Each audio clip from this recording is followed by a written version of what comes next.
Chromosome B. Savoir. Idée. Réflexion. Le podcast des éditions Henrik B. Agitateur de neurones. Chromosome B. Que se passe-t-il dans la tête d'un bipolaire ? Ou plutôt, devrait-on dire, d'une personne souffrant de troubles bipolaires ? Des pensées par millions, des élucubrations, des fulgurances, des idées noires, des absurdités, des remises en question. Un drôle d'imbroglio entre ego, culpabilité, humour et amour. Tant d'émotions difficilement apprivoisées. La bipolarité touche près de 2% de la population occidentale, plus d'1 million de personnes en France. Avec son livre « S'apprivoiser, confession d'un ex-bipolaire en consultation », Emmanuel Urbu nous ouvre la porte du cabinet de son psychiatre et nous convie à ses consultations. Dans un récit autobiographique, il se livre intégralement depuis les jours du diagnostic jusqu'au temps du rétablissement. Comment est-il venu à bout de ses troubles bipolaires ? Grâce à la psychiatrie ou malgré elle ? D'un point de vue médical, aujourd'hui, il n'a plus de traitement. Néanmoins, personnellement, il en a bien un. Un sacré traitement, écrit-il. C'est l'histoire d'un cerveau qui est allé chercher des solutions bien au-delà de la médecine conventionnelle. L'histoire d'un homme qui s'est apprivoisé et que ses médecins disent aujourd'hui rétabli.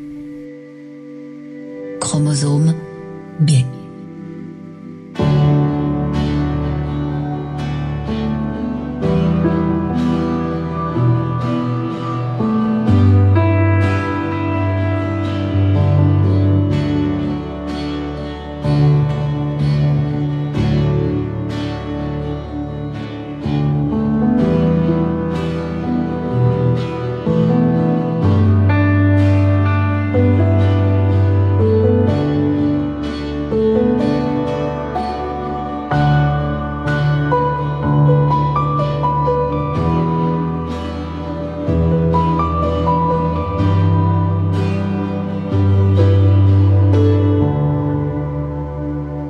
Emmanuel Urbu, vous êtes né en 1971 et vous vivez aujourd'hui à Nantes. Vous avez débuté votre vie professionnelle au sein d'une agence de publicité à Londres. C'est à ce moment-là que vos premiers troubles bipolaires ont fait surface. Ce n'est pourtant qu'à 35 ans, c'est-à-dire 10 ans plus tard, que vous avez été pour la première fois diagnostiqué comme atteint de troubles bipolaires. Aujourd'hui, à 50 ans passés, c'est en tant que patient rétabli, patient partenaire et formateur que vous accompagnez d'autres patients. Vous êtes aussi pèlerin randonneur, ce n'est pas anodin comme on le verra dans cet entretien. Et surtout, vous êtes auteur d'abord d'une première nouvelle intitulée Consultation et aujourd'hui cet ouvrage publié aux éditions Henrik B intitulé S'apprivoiser, confession d'un ex-bipolaire en consultation. Votre objectif avec ce livre est dans la vie, aider d'autres patients et ouvrir l'esprit des soignants réceptifs. Emmanuel Urbu, bonjour. Bonjour. J'ai envie de vous poser un peu en référence au style d'écriture que vous avez choisi pour ce livre et aussi parce que c'est la première question qui nous est posée quand on entre chez un psy. Comment allez-vous ? Et est-ce que c'est facile pour une personne atteinte de troubles bipolaires de répondre à cette question ? Alors, je vais bien. Franchement, je crois que je vais bien. Est-ce que c'est facile de répondre à cette question ? C'est une très bonne question. Aujourd'hui, c'est facile, beaucoup plus facile pour moi.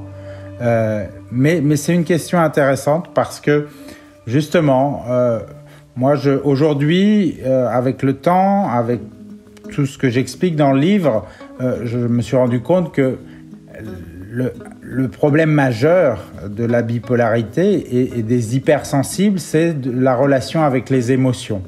Et du coup, parfois on est débordé, parfois donc on rentre en dépression, parfois on est débordé par une sorte d'euphorie qui s'installe, c'est ce qu'on appelle une crise maniaque, mais d'autres fois on ne rentre pas vraiment en relation avec nos émotions, on est comme bloqué. Et tout ça, il y a un travail pour apprivoiser ces émotions. Et du coup, la question « Comment allez-vous ?» je vais vous dire, quand récemment, donc je me considère rétabli, récemment je me pose la question et quand je ne sais pas y répondre, pour moi c'est une zone d'alerte. Voilà.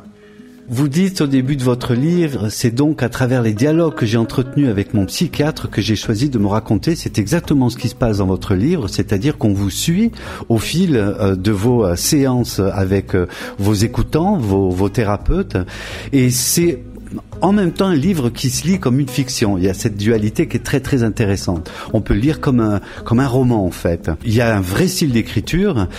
Pourtant, tout ce que vous racontez est vrai, ça s'est réellement passé. Alors, est-ce que ça a été évident pour vous de choisir ce style de vous raconter, de raconter votre histoire? Ça a été évident, ça a été rendu évident par la vie. Ça a été rendu évident parce que j'ai écrit une première consultation, une nouvelle que j'ai auto-publiée. Et dans cette nouvelle, qui à l'origine n'était même pas prévue d'être publiée, c'était une lettre à mon psychiatre. Je voulais dire à mon psychiatre un grand merci de m'avoir accompagné jusque-là, même si vous n'y êtes peut-être pas pour grand-chose, mais en tout cas, vous m'avez accompagné jusqu'à ce que je puisse, moi, prendre ma vie en main et aller vers le rétablissement.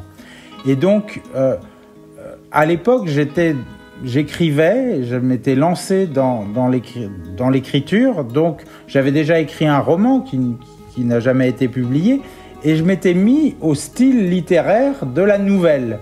Donc c'est ça qui m'a fait transformer ma lettre au psychiatre en nouvelle. Mais vous voyez, c'est la vie qui a un peu décidé. Et cette nouvelle, certaines personnes de mes proches l'ont lue, l'ont appréciée, puis c'est allé de mieux en mieux, je dirais. Beaucoup plus de gens l'ont lu et on va dire des experts comme la Fédération française de psychothérapie et de psychanalyse a recommandé ce livre qui n'était que auto-publié. Et là, je me suis rendu compte qu'il y avait un vrai potentiel dans cette nouvelle qui était une sorte de fiction peut-être, mais un résumé de mon parcours de rétablissement. Quand j'ai décidé de l'envoyer à des éditeurs et quand Henrik Barbillon, qui est devenu mon éditeur pour ce livre S'apprivoiser, Henrik Barbillon d'Henrik B Éditions, il m'a dit très simplement, écoutez Emmanuel, moi votre histoire, à travers votre nouvelle, il y a quelque chose de très fort, j'aime votre style, j'aime votre humour, par contre il me faut quelque chose de vrai, il me faut la même chose, mais vrai. Alors oui, j'avais fait une fiction, mais c'était quasiment vrai, il me suffisait de transformer la manière de dire, je n'ai pas inventé des consultations, je suis parti dans mes souvenirs et j'ai choisi les consultations cruciales qui se sont passées avec mon psychiatre. Je ne peux pas me souvenir exactement des mots qui ont été dits, mais j'ai mis beaucoup d'énergie à me souvenir, à reconstituer surtout mon état d'agitation interne, ce qu'on appelle la thymie pour les bipolaires.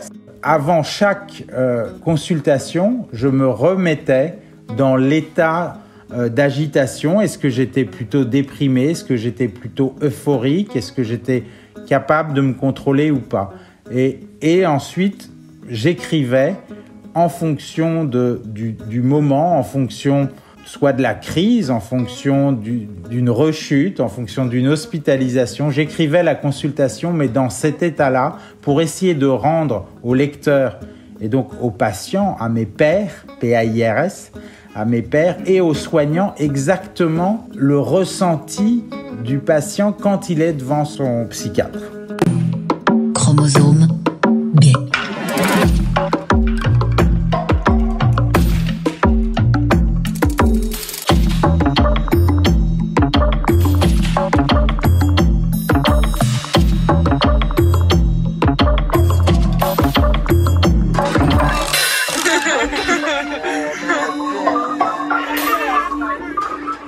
Vous racontez, Emmanuel Urbu, vous commencez en publicité dans une agence, dans une capitale comme Londres. La première chose qu'on se dit, c'est évident que ça devait être une vie extrêmement agitée avec des substances de tous les genres qui doivent pas aider. Et on voit aussi que vous avez mis très longtemps avant de mettre un nom sur ce qui vous faisait souffrir. Mais à quel moment vous avez pu comprendre qu'il y avait un diagnostic à faire pour parler de votre état psychique? Le moment est venu, je vous l'avais déjà dit, 10 ans après les premiers troubles. Donc, je sais même pas si c'est moi qui ai compris le moment. Ma vie était un chaos. Ma vie était faite... Alors, aujourd'hui, je vais vous dire de ce qu'elle était faite, mais à l'époque, je ne savais pas. C'était une alternance de crise maniaque, d'euphorie. C'est-à-dire que j'étais très énervé, je parlais beaucoup, mais ça pouvait durer, je dormais très peu, ça pouvait durer 2 mois, 3 mois. Et ensuite, j'avais parfois des périodes un peu stables et ensuite une dépression. Donc j'avais vraiment cette alternance. J'ai rencontré plusieurs psychiatres pendant des années. J'ai même eu un très grave accident. Et cet accident, quand on remonte le temps, dans l'état lequel j'étais, est une conséquence directe de mes troubles. Sauf qu'à l'époque, les médecins, la psychiatrie a vu l'alcoolisation, a vu, oui, une excitation chez un jeune qui avait bu de l'alcool, mais peut-être m'a pas fait assez parler pour comprendre que c'était une suite de hauts et de bas depuis un moment et que là, on était sur un épiphénomène. Oui, j'avais eu un accident, mais cet accident avait des explications antérieures. Et il a fallu sans doute 6 ou 7 psychiatres avant qu'un jour, je dois dire, je rendrai hommage ici à ma mère, qui était médecin et qui vraiment avait des doutes sur ce diagnostic et a fini par prendre des contacts. Et un jour, après, on va dire 10 années de chaos, à Londres puis à Paris, je suis rentré dans ma ville natale de Nantes et j'ai eu ce rendez-vous qui a été pour moi une révélation totale. Un jeune, je dirais, de mon âge, et c'était peut-être important, psychiatre, en face de moi en 2 consultations, et c'est les 2 premières consultations que je raconte dans mon livre.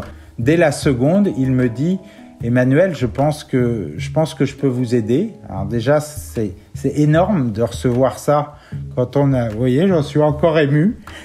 Et je pense que je peux vous aider. On va faire équipe. Alors ça, c'est... Aujourd'hui, je travaille beaucoup dans le partenariat en santé. Donc, il a dit quelque chose d'énorme ce jour-là. Il voulait pas me soigner, il voulait pas me donner des médicaments. Si, il allait le faire, mais ce qu'il a utilisé comme mot, on va faire équipe parce que ensemble, on peut quelque chose contre cette maladie. Et cette maladie, il lui a donné un nom. Il m'a réexpliqué tous les symptômes que j'avais. Donc, moi, tout ce qu'on pouvait considérer peut-être dans ma famille ou chez mes proches comme une sorte de vie décadente, il l'a expliqué par une maladie. Donc, ça a été une grande révélation. Et avec lui, et c'est là où je lui rends hommage à ce psychiatre, j'ai appris à connaître cette maladie pour, à terme, l'apprivoiser. Alors justement, Emmanuel Urbu, on vit avec vous ce moment où il y a un mot qui est donné à votre maladie. D'abord, on vous explique que c'est une maladie et on ressent avec vous que c'est un soulagement pratiquement que quelqu'un mette un nom sur votre condition. Est-ce que c'est parce qu'une maladie, ça se guérit? Pourquoi c'était une bonne nouvelle pour vous? Toutes les maladies ne se guérissent pas. Non, c'est pas ça la bonne nouvelle. La bonne nouvelle, et je sais que beaucoup d'autres patients reçoivent ce diagnostic comme un coup de massue, que c'est très dur pour eux. Là, il faut replacer les choses dans leur contexte. Je souffre depuis 10 ans. Je souffre au point d'avoir frôlé la mort de nombreuses fois. Mon accident, je suis quelque part un peu miraculé. Donc je souffre jusqu'à vouloir me donner la mort aussi. Donc on est dans un combat complètement inexpliqué, dans un flou total, avec un jugement moral de certains autour de nous qu'on sent, même s'il n'est pas direct, un jugement moral presque de soi-même, parce que on n'est plus très humain parfois dans nos comportements, on se laisse aller totalement. La souffrance de la dépression, franchement, je pense que c'est ce qu'il y a de pire. J'ai connu la souffrance physique, mais la dépression, quand on est conscient qu'on ne peut rien et qu'on n'est plus rien, ça c'est horrible. Donc, la réponse est simple. En face de moi, un homme donne un nom. Alors après, je pense que c'est très important. C'est l'explication qu'un psychiatre, qu'un médecin, que la médecine donne aujourd'hui. Il faut pas rester complètement figé dessus. Mais dans un premier temps, pour moi, ça a été une libération parce que avec ce psychiatre, on a commencé à regarder la situation et à dire qu'est-ce qu'on peut y changer. Vous évoquez, Emmanuel Urbu, vous en avez un tout petit peu parlé tout à l'heure, le thymorégulateur, qui serait presque une réponse pharmacologique à une disposition qui finalement n'est pas très très bien définie. C'est une histoire de haut et de bas. Comment on pourrait expliquer, et peut-être vous êtes une des personnes qui peut vraiment le faire, la définition de la bipolarité? Alors, la bipolarité, il y a plusieurs types de bipolarité. Personnellement, j'étais atteint de ce qu'on appelle une bipolarité de type 1. Alors, on va pas rentrer dans les détails, mais c'est pour dire que ce que je vais dire là ne pourra peut-être pas forcément s'appliquer à tous les cas de bipolarité. Moi, c'était vraiment une alternance de crise maniaque, d'états agités, internes et externes, mais sur une longue durée, plusieurs semaines, plusieurs mois, et quasiment systématiquement, même s'il n'y a pas de règle, avec des dépressions qui s'en suivaient. Mais des dépressions, ça signifie plusieurs mois sous la couette à ne pas pouvoir bouger, à très peu s'alimenter ou à très mal s'alimenter. Enfin, on est à la limite de l'humanité, je dirais. Ça, c'est ce qu'on voit, c'est ce que l'extérieur voit de la bipolarité. À l'intérieur, c'est une gestion complètement anarchique des émotions. Moi, je me suis rendu compte que quasiment le fait d'être vendredi soir, ça me rendait tellement heureux qu'il fallait fêter ça et ça se finissait le lundi, vous voyez. C'est-à-dire que l'euphorie, le plaisir du vendredi soir que tout le monde connaît, on aime bien être en week-end avec le problème de l'alcool, puisque j'avais des consommations totalement excessives sur la durée. Je ne suis pas un alcoolique chronique tous les jours, mais en crise, oui, et encore à des niveaux de consommation énormes. Et donc ça, plus cette agitation interne, crée des enchaînements de crises très difficilement contrôlables. Avec ce qu'on remarque très souvent chez les bipolaires ou les gens souffrant de troubles bipolaires, pour pas s'identifier trop à la maladie, mais ce qu'on remarque souvent, c'est le début de la crise haute, de la crise maniaque, est quand même une sensation très agréable. Notre cerveau fonctionne très vite, on a plein d'idées, on est créatif. Alors, imaginez comment dire à son cerveau « tu vas bien, donc ça va pas ». Et c'est là tout le challenge de s'apprivoiser. Parce que c'est pas que tu vas bien, c'est que tu vas trop bien. Comment qualifier ce trop? Comment l'apprivoiser? C'est des années de psychothérapie. Pour moi, ça a été la psychanalyse, mais aussi d'observation de soi-même et ensuite d'aller vers d'autres techniques. Chromosome B.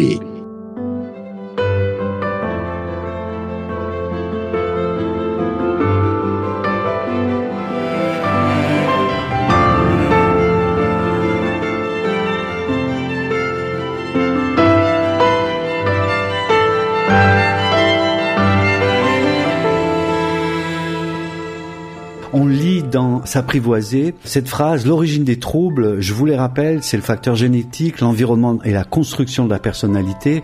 Un ou plusieurs de ces facteurs ont créé chez vous un terrain propice à leur développement. C'est votre psychiatre qui vous parle. Il vous dit aussi: je suis psychiatre, pas thérapeute.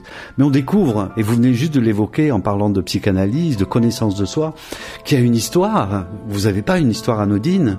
Vous avez eu des relations compliquées. Vous avez parlé d'un accident grave, d'une relation avec des substances, une hypersensibilité. Il y a donc une définition psychique, psychologique de vos souffrances. Est-ce que ça, c'est quelque chose qui vous est apparu dès le départ? Ça m'apparaît pas dès le départ. Je réalise au cours de ma thérapie que mieux je me connais, plus je suis armé pour...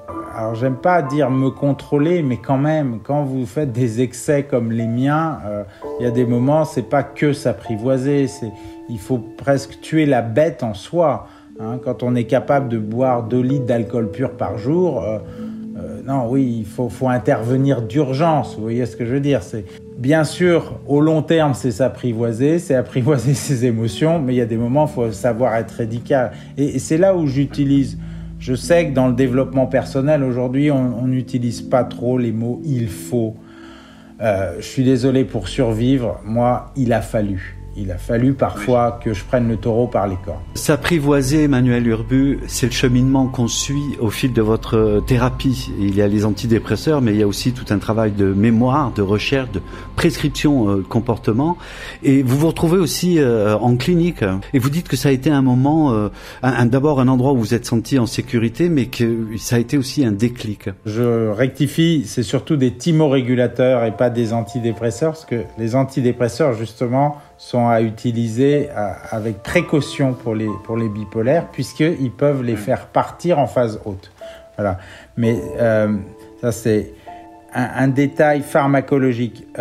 Oui, les premières hospitalisations, en fait, le fait d'avoir été d'une famille médicale, de parents médecins, j'ai pu éviter quelques hospitalisations parce que je pouvais rester chez moi et ça se passait bien. Donc, mais il y a eu un vrai déclic de se retrouver face à soi-même en clinique, de se sentir en sécurité parce que quand on ne peut plus se faire confiance, c'est important de pouvoir trouver des lieux où on se sent dans un cocon, où les gens sont vraiment qualifiés pour nous aider.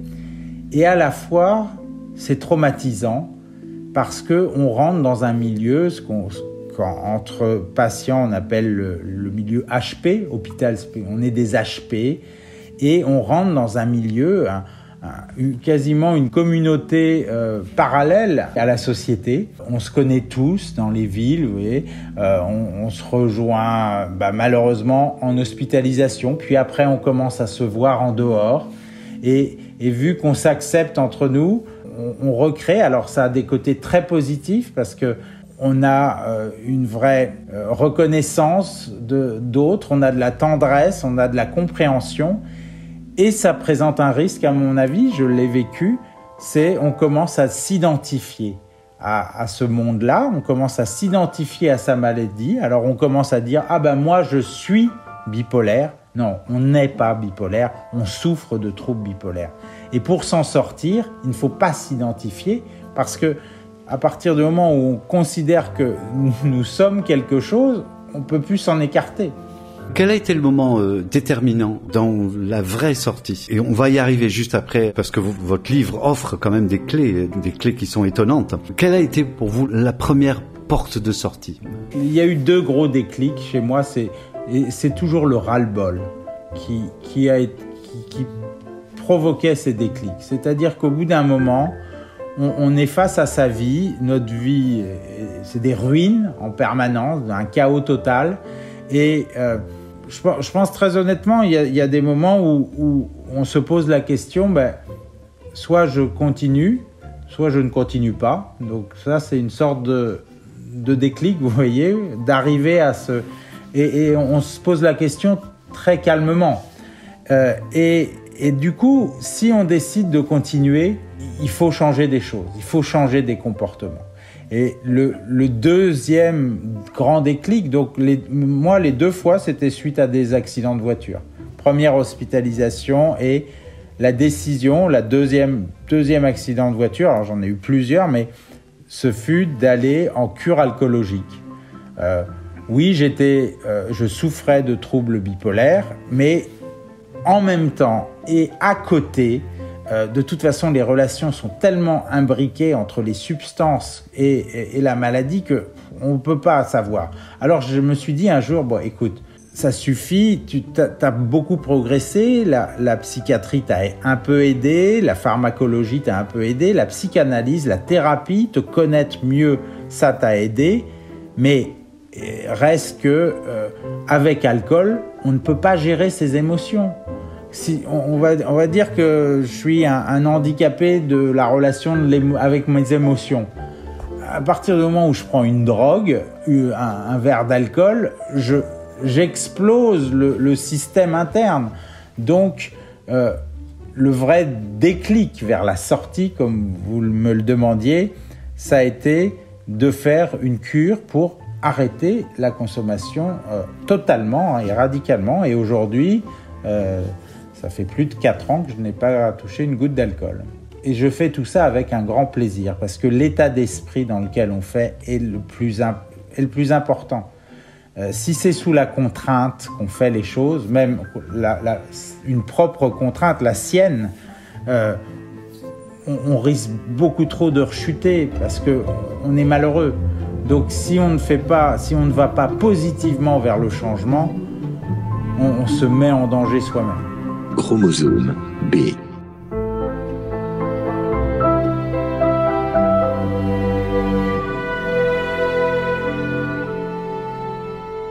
Vous parlez d'un traitement, une base que vous avez élaborée pour vous-même, 7 piliers pour maîtriser cette maladie. Alors, on va pas tous l'évoquer, on va renvoyer le lecteur à votre livre, mais il y en a un que j'ai envie d'évoquer parce que la première fois qu'on s'est parlé, vous étiez tout seul en haut d'une montagne en train de marcher et ça allait durer plusieurs semaines. Donc la marche en pleine nature, c'est une de vos prescriptions. Est-ce que vous me parlez un peu de en quoi c'est un élément important de votre équilibre? C'est assez simple. Jamais un arbre ne m'a mis en colère. On va résumer ça comme ça. Les émotions, en grande majorité, elles proviennent de la relation aux autres. Et même s'il y a un biais artistique, vous pouvez avoir des émotions à travers un film, c'est quand même les autres humains. Pour apaiser ma nature, je me suis rendu compte, mais petit à petit, ça s'est pas fait. Quelqu'un m'a pas dit va donc marcher. J'aime pas beaucoup marcher. Je viens de faire 600 km à pied là pendant 20 jours et je peux vous dire que tous les jours je ne vais pas marcher. Non, je n'aime pas beaucoup marcher. J'aime de mieux en mieux ça, je pense, mais surtout me retrouver seul dans la nature m'apaise tellement que c'est devenu la réponse à ces débordements que je n'ai plus, justement, puisque j'y réponds ainsi. Alors, je ne suis pas complètement solitaire, je vais sur des chemins, je rencontre, là, je viens de finir le chemin de Compostelle, il y avait d'autres marcheurs, des pèlerins. On se croise, on se parle, mais si on le souhaite, on est seul à marcher, personne ne vous colle. Et il y a 3 choses dans la marche. Il y a la mise en action, et ça c'est très important. Dans la marche itinérante, il y a le fait d'atteindre son but, d'aller tous les soirs à un autre endroit et sur un long trek ou sur le chemin de Compostelle, d'arriver à un endroit. Et ça, réaliser un rêve ou réaliser juste un objectif, quand on a été dans la souffrance, dans la douleur d'une maladie psychique pendant des années, c'est extraordinaire. Donc la mise en mouvement, atteindre un but, franchement sur les sentiers, en montagne ou sur le chemin de Compostelle ou n'importe où, vous croisez surtout des gens bienveillants. Il y a peu de marcheurs qui vont arriver vers vous pour vous crier dessus. Voilà. Mais comme je vous l'ai dit, nos amis les plus calmes et les plus apaisants sont certainement les arbres. 7 piliers, parmi eux, je voudrais le préciser, il n'y a pas de solution pharmacologique, il n'y a pas de médicaments. Mais je note aussi votre présence aux autres. Vous dites que vous voulez être là pour ceux qui souffrent. Est-ce que ça aussi, ça fait partie de votre équilibre? Cette position d'écoutant, maintenant d'auteur, que vous avez par rapport aux autres personnes qui souffrent? Oui, tout à fait. Et là, je me dois de revenir sur ce que vous avez dit. Aujourd'hui, dans mes 7 piliers, il n'y a plus de médicaments. Mais pour y arriver, il y a eu des thymorégulateurs et c'est très important. Aujourd'hui, peut-être j'ai remplacé, mais si jamais ça n'allait pas, je serais tout à fait capable de revenir et prendre mon traitement. C'est pas une victoire en soi. La victoire, c'est d'aller bien. C'est pas de vivre sans traitement. Et c'est important de le dire. Et ça parce que justement, je suis aujourd'hui père aidant, donc PAIR. J'aide mes pères, d'autres personnes qui souffrent. Et oui, ça fait partie de mon rétablissement. Parce que déjà je me sens redevable à la vie d'aider les autres parce que je vais bien et quand je vois d'où j'arrive, j'ai pas le choix dans ma nature, dans mon cœur, il faut que je rende à d'autres ce que j'ai reçu de plein d'autres personnes.